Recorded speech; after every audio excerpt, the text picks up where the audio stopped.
안녕하세요. 재미주의입니다. 대한민국의 지위가 개발도상국에서 선진국으로 격상되며 세계적으로 많은 관심이 쏟아졌습니다. 유엔무역개발회의가 설립된 이후 최초로 개발도상국에서 선진국으로 인정받은 나라이기 때문인데요. 특히 이 결정은 회원국 만장일치가 나와서 더 많은 관심을 받았습니다. 이제 국제사회에서 한국은 명시상부 세계경제대국 중 하나임을 공식 인정받은 것인데요.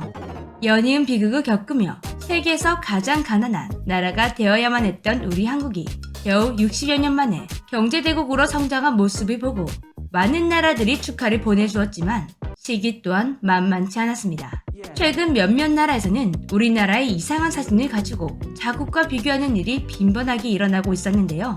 특히 한국 시골을 소개하면서 까내리는 나라가 은근 많았습니다. 그런데 오히려 한국이 가장 못 살던 시절의 사진을 보면서 몇 년째 경의를 표하는 나라가 있었습니다. 이 나라의 정체는 바로 미얀마. 미얀마 인터넷에서 최근까지 꾸준한 인기를 얻고 있는 과거의 한국 사진. 다름 아닌 1960년대 서울 사진들입니다. 이때만 하더라도 우리나라는 세계에서 가장 가난한 나라였죠.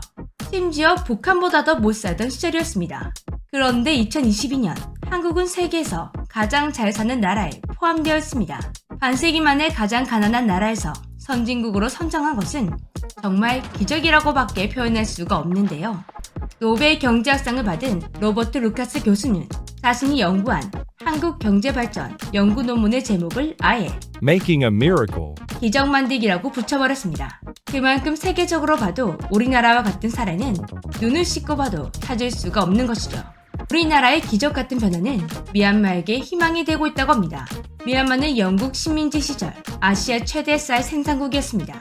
그러나 독립 이후 무려 60여 년간 독재가 이어지면서 세계 최빈국으로 전락하고 말았습니다. 참고로 미얀마는 천연자원이 풍부하고 농산물 수출도 꽤 많이 하고 있습니다. 진짜 아무것도 없어 머리카락에다 국민들의 오줌까지 모아 팔아야 했던 한국 사정에 비해 미얀마는 축복을 받았다고 할 만큼 많은 것을 가졌는데 어쩌다가 세계 최빈국까지 된 것일까요? 이유는 이렇습니다. 독재를 하면서 자주경제 정책을 시행했고 외국인 상인들을 추방하게 됩니다. 그러면서 자금원이 바닥을 찍게 되었죠. 또한 외국 자본도 들어오지 못하니 미얀마의 경제는 암흑에 빠지게 됩니다. 여기에 미얀마를 최빈국으로 추락시킨 결정적인 사건이 있었으니 Show me the money.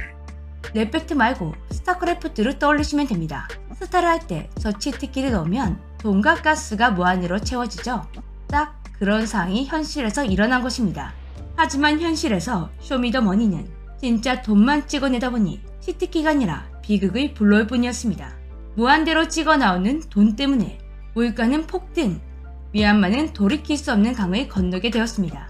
유엔이 미얀마를 세계 최빈국으로 선정, 1998년 이후 원조를 해주던 선진국도 발길을 돌리게 됩니다.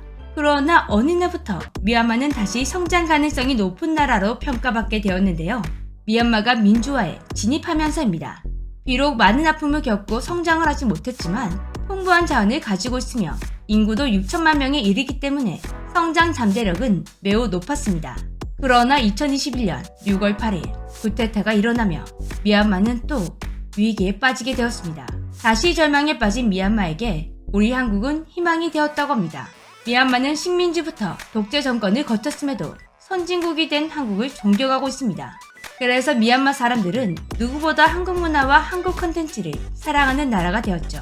한국의 1960년대 사진과 최근 사진을 보며 미얀마도 한국처럼 될 수 있다는 희망을 가지게 되었다고 합니다. 지금 젊은 세대는 이해할 수 없겠지만 부모님, 조부모님 세대는 누구보다 미얀마를 잘 이해할 수 있지 않을까요? 미얀마에 하루빨리 평화가 찾아오기를 기원하겠습니다. 지금까지 재미주의였습니다.